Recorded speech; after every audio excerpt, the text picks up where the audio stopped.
tó bá fẹ́ kó jábọ́ kò ní gbé mi débi, ẹni tí ò fẹ́ jẹ́ kí n jábọ́ ló gbé mi débi.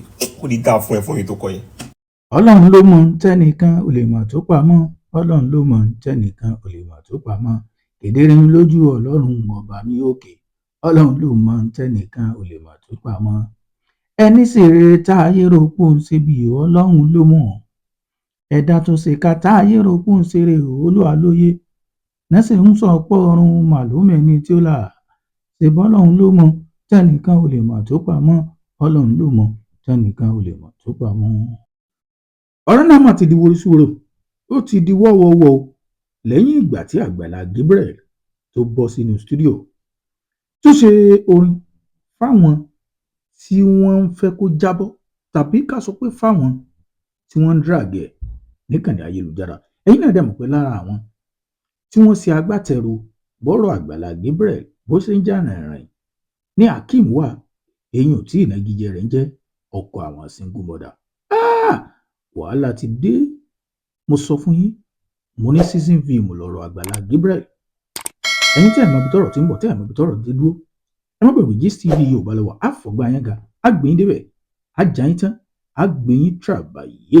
Kí ló fà á tí Àgbàlá Gabriel tó fi kọrin?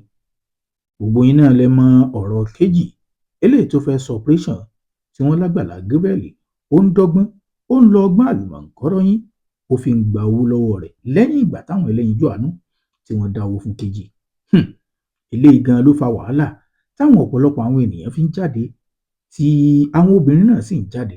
Ẹ̀gbọ́n sí ní t'Àgbàlá Gabriel sí tó dáa àbí ò dáa? Ẹ̀yin náà lẹ́ẹ̀dájọ́ ní comment section tẹ́ bá ti wo fídíò yìí tán.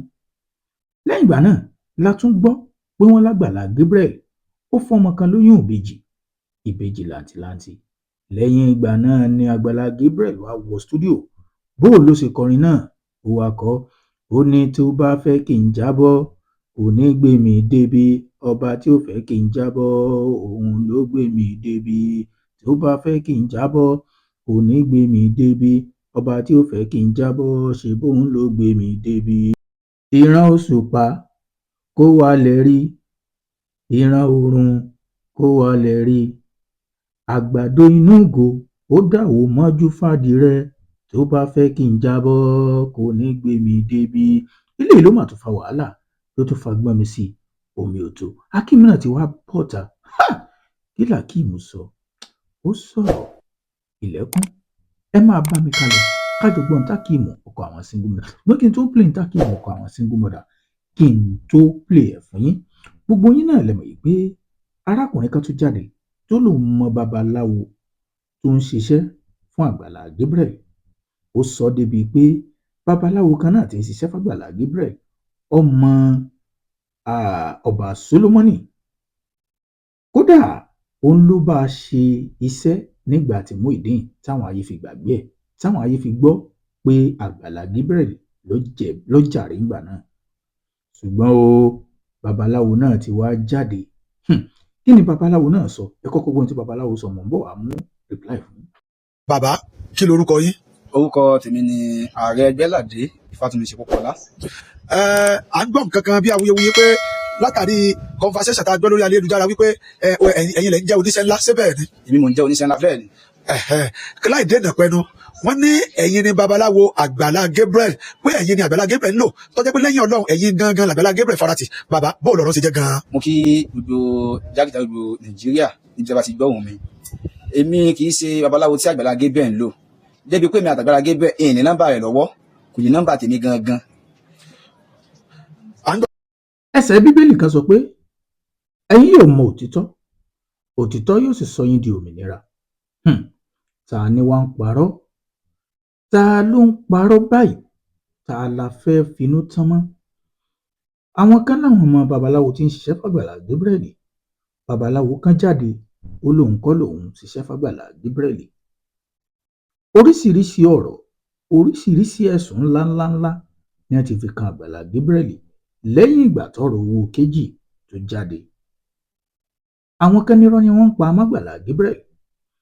Bákan náà, àwọn kan lóòótọ́ ni. Ẹ̀yin náà rántí ìyá àbejì, èyun àwọn twins love. Ó náà mà jáde, ó mà sọ̀rọ̀ nípa àbejì tí Àgbàlá Gabriel tó gbé síta. Ẹ wo, ẹ má jà pọ̀ lọ́rọ̀ torí mi náà mọ̀ pé ẹ̀yin tí ẹ wà nílé ẹ mọ̀rọ̀ gbọ́ ẹ sì mọ ohun tí ń lọ níkànnì ayélujára. Ẹ̀yà bí amáyé àdìbòdì ṣùgbọ́n wọn.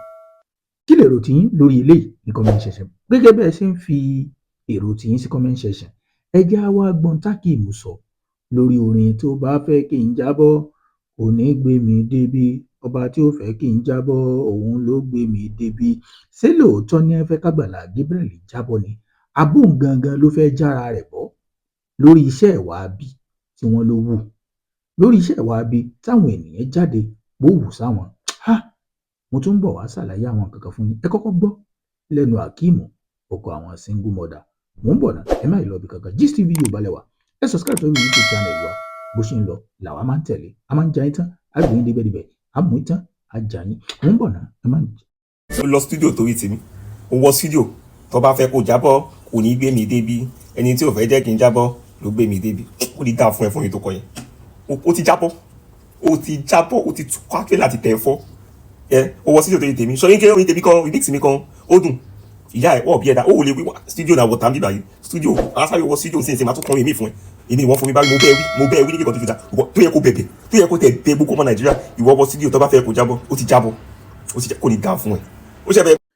Ẹ̀yin ará ilé, ẹ gbọ́ só yẹ k'Àgbàlá Gabriel só yẹ kó bọ́ta kó tọrọ àforíjì lọ́wọ́ Kejì eléyìí tó gbowó lọ́wọ́ rẹ̀ owó operation, àti lọ́wọ́ àwọn ọmọ Nàìjíríà, àti lọ́wọ́ àwọn tí wọ́n ní ó ti gbà pátàndí àwọn, àbí kó jẹ́ wípé kó tiẹ̀ má tọrọ àforíjì torí pé oríṣiríṣi nǹkan làwọn ènìyàn ti ń sọ̀rọ̀ níkànnì ayélujára. Àwọn kan ní pé gbogbo tó bá fẹ́ kí n jábọ́ kò ní gbé mi débi, wọ́n l'Àgbàlá Gabriel wọ́n ní kò ní ìdí ẹ̀ lọ́wọ́ yìí, wọ́n ní pé torí tá a bá ní ká wò dáadáa gbogbo ohun táwọn ènìyàn sọ náà kọ́ ni rọ́. Àwọn kan fìdí òdodo múlẹ̀ bíi rìsíìtì ẹ̀rí máa jẹ́ mìíṣú eléyìí tí Kejì fi síkànnì ayélujára pé lóòótọ́ lòun transfer 600,000 naira sínú àkáǹtì Àgbàlá Gabriel gangan. Bákan náà ìyá àbíjọ ọmọ aráyé ilé náà ń kọ́ àwọn evidence kọ̀ọ̀kan náà wà táwọn ènìyàn fi sí ẹ̀rí máa jẹ́ mìíṣú.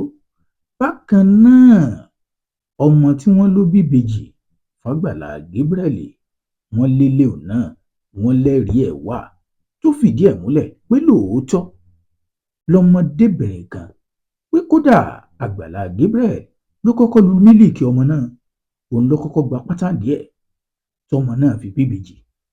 Tó wá yẹ kí ó tọrọ àforíjì ẹ̀ṣẹ̀ ni àbí kó máa wọnú stúdíò kó máa rìlíìsì orin? Ẹ̀yin olólùfẹ́ mi, mo mọ̀ pé ẹ̀yin tẹ́ ẹ wà nílé ẹ mọ̀rọ̀ gbọ́ jọ àwa tá à ń sọ̀rọ̀ ẹ sì mọ̀ ọ́n wò jàwa tá a wà ń gbé lọ, ẹ sì mọ gbogbo nǹkan tí ń ṣẹlẹ̀ níkànnì ayélujára. Wọ́n ní pé bí irọ́ bá lọ lógún ọdún ọjọ́ kan báyìí lòtítọ́ yóò bá a. Lóòótọ́ irọ́ lè wá nú àwọn nǹkan tí ń sọ gẹ́gẹ́ bí ká sọ pé bóyá ti babaláwo, ṣùgbọ́n Ọlọ́run ló mọ ìtẹ́nìkan ò mọ̀ o. Ṣùgbọ́n pẹ́lẹ́ bí èrò tiyín sẹ́yìn lérò pé ó yẹ k'Àgbàlá Gabriel kó bọ́ta kó tọrọ àforíjì ni àbí kó máa bá sẹ́yìn rere lọ bó ṣe ń lọ? Drop comment.